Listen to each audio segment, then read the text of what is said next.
Cześć, z tej strony TOS ze stanu 185. W dzisiejszym wideo chciałbym powiedzieć kilka słów na temat uzbrojenia burzy generacji S2. A to dlatego, że wielu z Was zastanawia się nad tym, czy warto wymieniać stare uzbrojenie burzy z poprzednich generacji, posiadając na nich dobre umiejętności. Postaram się podać 3 kluczowe czynniki odróżniające uzbrojenie burzy generacji S2 w stosunku do poprzednich generacji.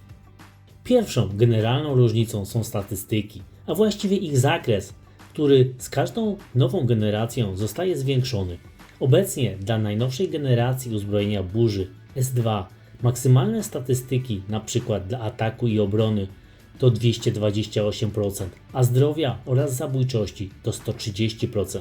Dla porównania, dla generacji S1 było to 173% oraz 99%, a dla jeszcze starszej generacji G3 było to 157% oraz 90%. A więc, jak widać, zakres statystyk uległ znaczącej zmianie na korzyść najnowszej generacji. Drugą różnicą są umiejętności, zwłaszcza dla bohaterów jeźdźców oraz łowców, gdyż właśnie tam odczujemy największą różnicę. Dla poprzedniej generacji optymalną umiejętnością dla obu tych formacji był znak siły oraz znak furii, czy to poziomu 3, czy też 4, który bazował na zwiększaniu obrażeń od umiejętności odpowiednio o 3,9% dla poziomu 3 oraz 4,55% dla poziomu 4 i umiejętności te działały skutecznie dla każdego stylu. Natomiast przy uzbrojeniu burzy generacji S2 najlepszymi umiejętnościami są znak świadomości, który już na poziomie 3 zwiększa obrażenia umiejętności o 4,5%, a na poziomie 4 już o 6%. Oraz znak boskości, który na poziomie 3 zwiększa obrażenia umiejętności o 6,8%, a na poziomie 4 aż o 8%. A dodatkowo każdy z nich ma dodatkowe bonusy w zależności od stylu, pod jaki jest dedykowany. I różnica ta jest naprawdę odczuwalna na polu bitwy.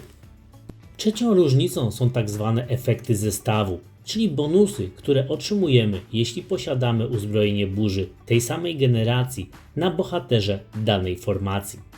A są to obecnie ostateczne obrażenia bohaterów zwiększane o 10%, redukcja obrażeń wrogiego behemota o 10% oraz zmniejszanie obrażeń wrogich samolotów o 10%.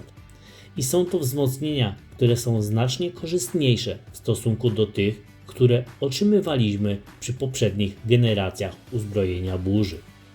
A więc odpowiadając na Wasze pytania, czy warto zmieniać uzbrojenie burzy poprzedniej generacji na najnowsze S2, to myślę, że każdy z Was może zauważyć, że przy zdobyciu odpowiednich statystyk oraz umiejętności naprawdę warto.